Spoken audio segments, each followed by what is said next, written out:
Hola, mi gente. You are listening to Dancing into Parenthood, the Entre la Familia series, where Latinos get to hear our stories about raising our children with special needs. I am your host, Dr. Divina Lopez, board certified pediatrician for over 10 years and mom to a little boy with autism and ADHD.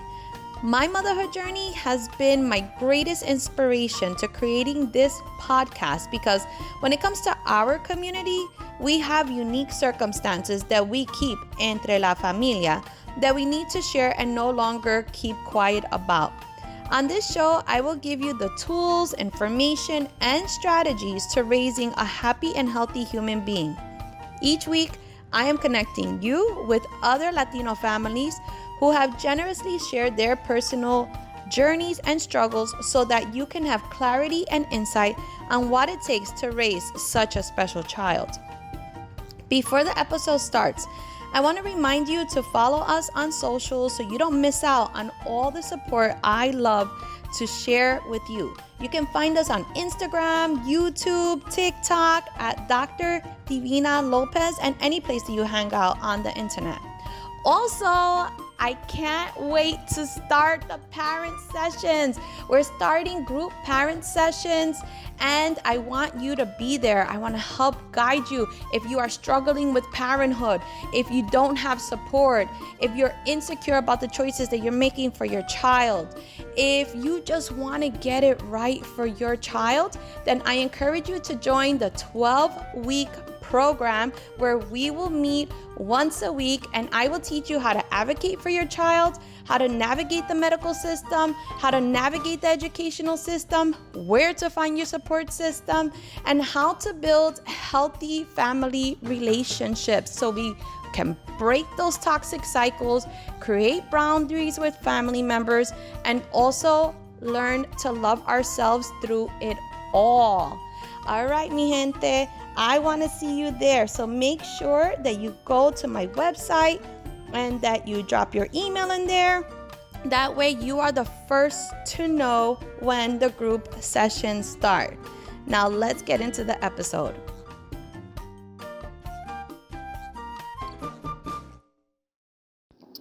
Hola, mi gente. Welcome back to Dancing into Parenthood.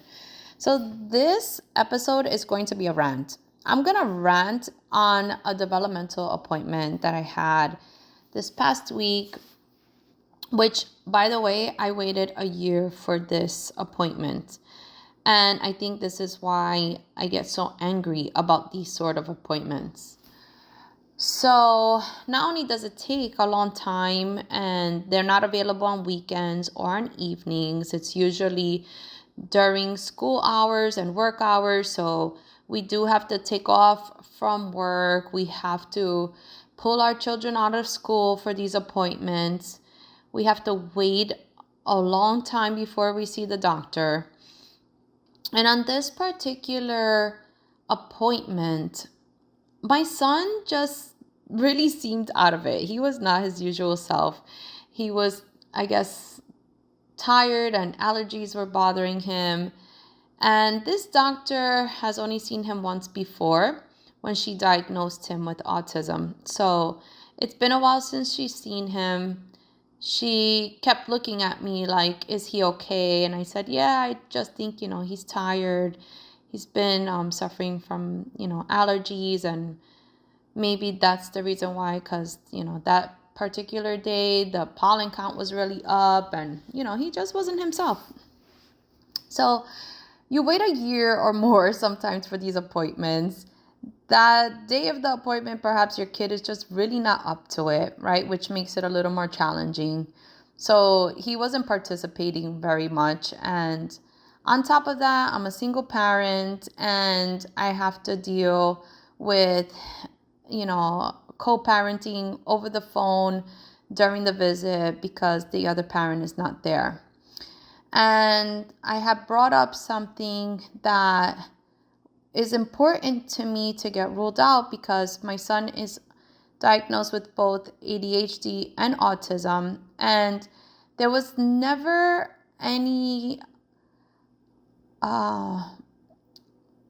referral done for an evaluation with the audiologist for auditory processing disorder.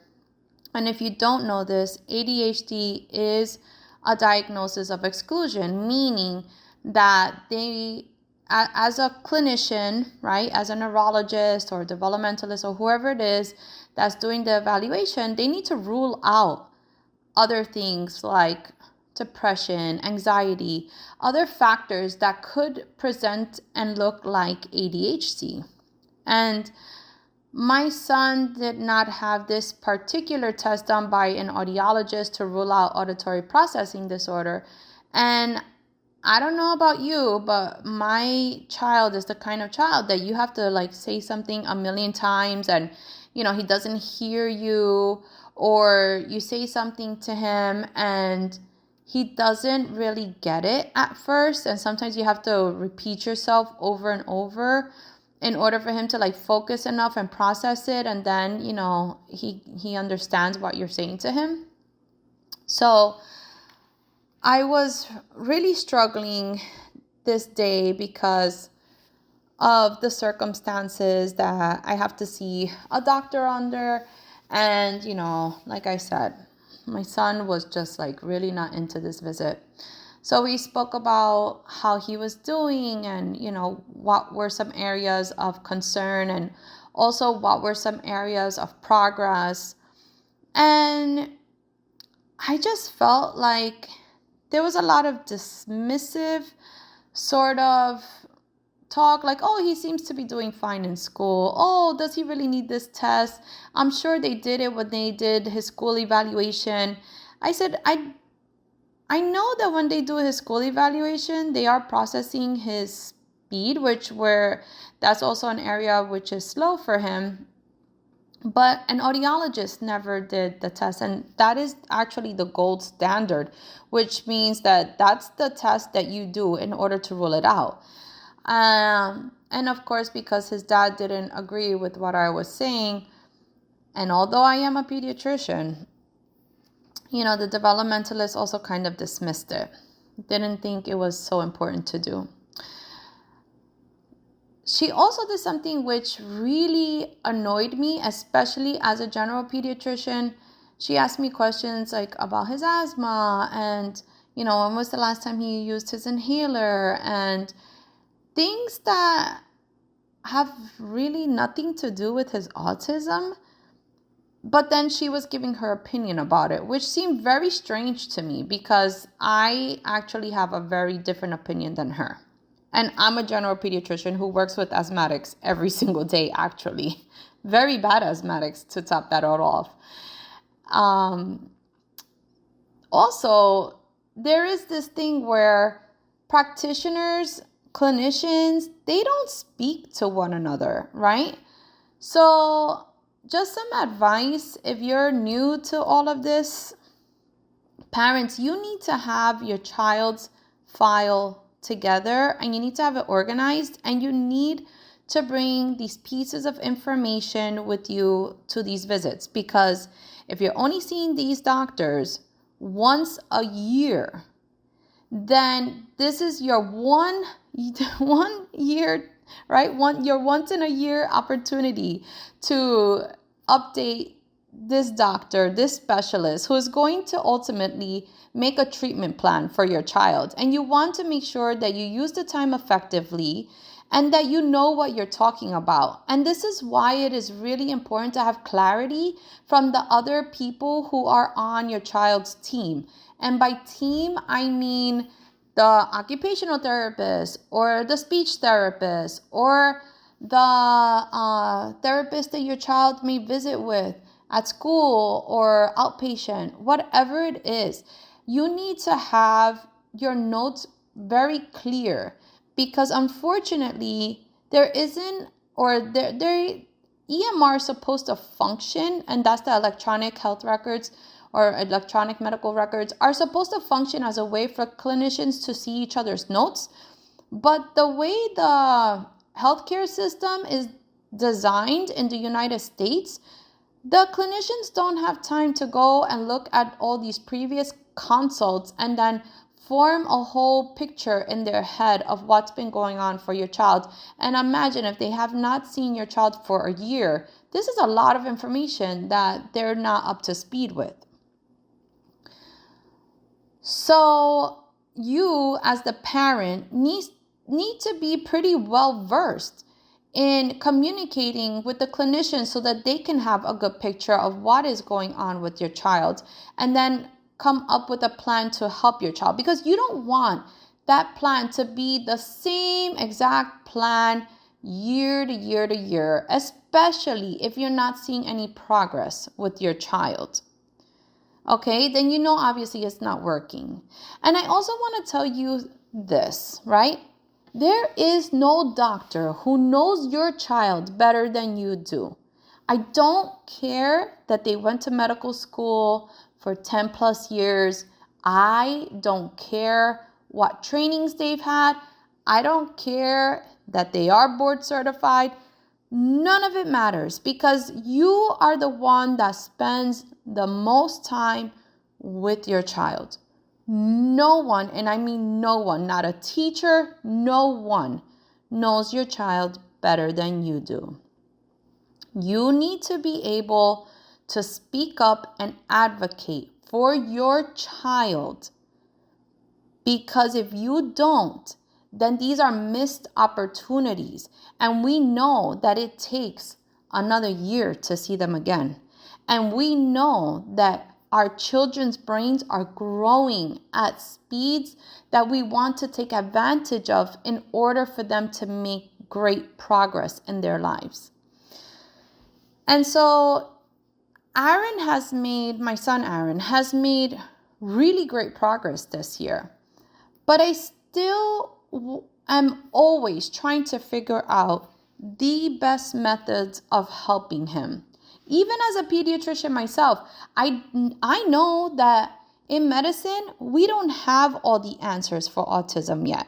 I know that there are so many new therapies that are coming down the line that are probably going to be really beneficial. And so I encourage parents to be open to trying new things that may be helpful for your child. And I know that when you go on social media, you see a million things. You see detox baths, you see special diets, you see medication that people say works, supplements, vitamins, you see all sorts of different things. What I want you to keep in your mind at the end of the day, what you are trying to help your child do is make progress in their life. And I don't mean making progress from being neurodivergent to neurotypical, okay? We are not trying to change your child into becoming non-autistic. We are trying to support our children so that they can thrive in this neurotypical world, right? This world is designed for neurotypical brains, especially our schools. And that's a whole nother rant that I could do another day. But what I want you to keep in mind is that there's nothing that's going to take autism away from your child. Nothing that's going to change that diagnosis, okay? But what you want to do is allow your child to have time to allow their nervous system to grow in a healthy way. That for me is the bottom line for my child. What are the ways that we can support my son so that his nervous system can grow in a healthy way? What are the supplements that will help his nervous system? What are the therapies that are going to support his nervous system?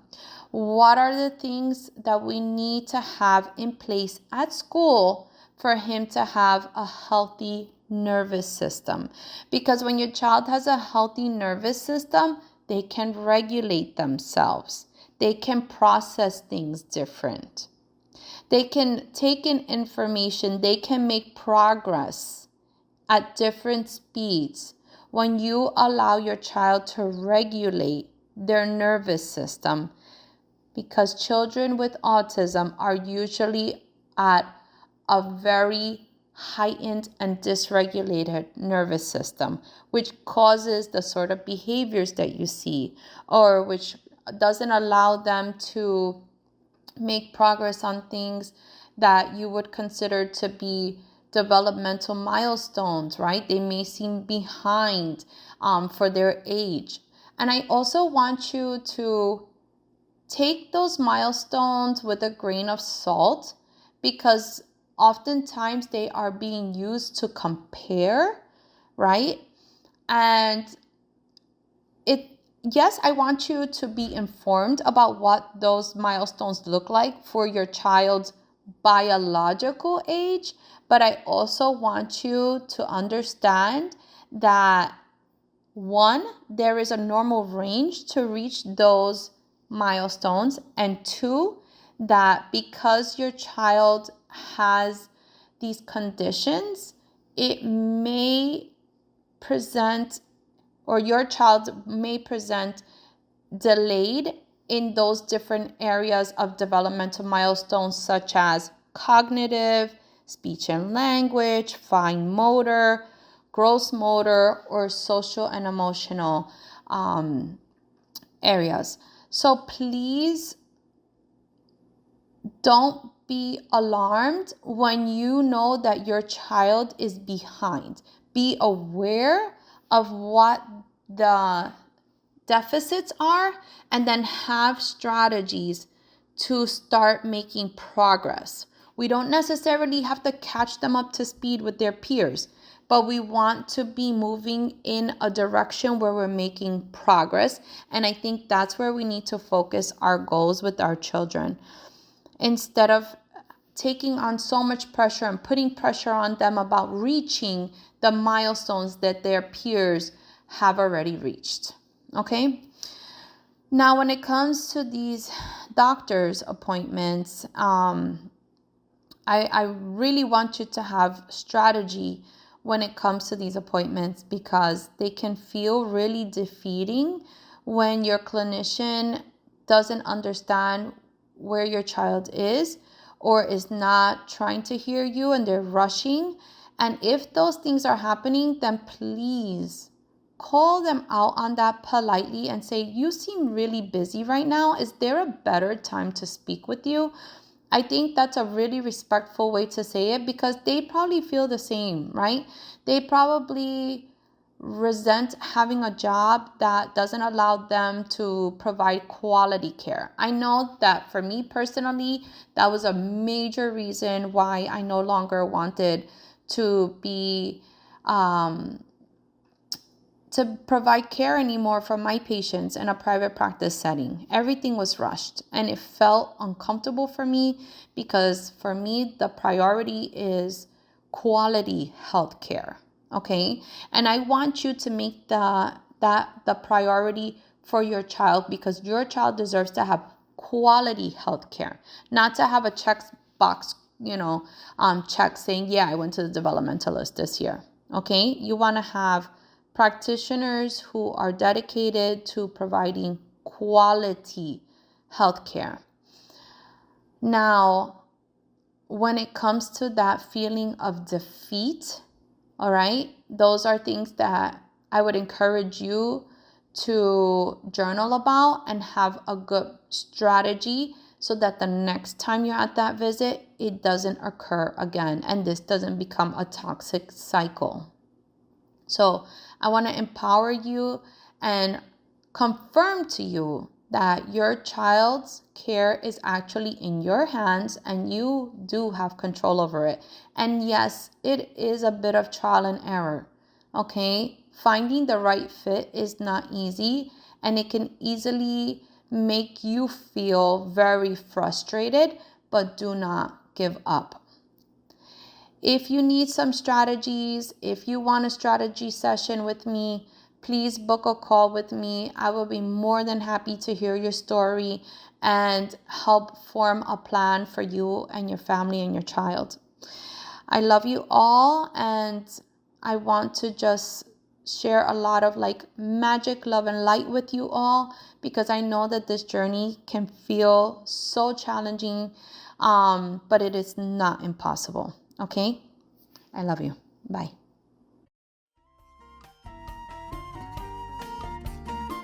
If you enjoyed this episode, share it with your family and friends.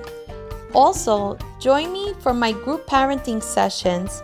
I want you to be the first to know, so go directly to my website at www.drdivinalopez.com and share your email with me. That way you'll be the first to know when sessions start. Also, you can find me on Instagram at Dancing into Parenthood and on TikTok at Dr. Divina Lopez. Also, if you like this podcast, please subscribe. That way you always know when a new episode drops. I love you. Bye. Please keep in mind that all advice given in this podcast is general information. To understand your specific situation, you must consult with your pediatrician.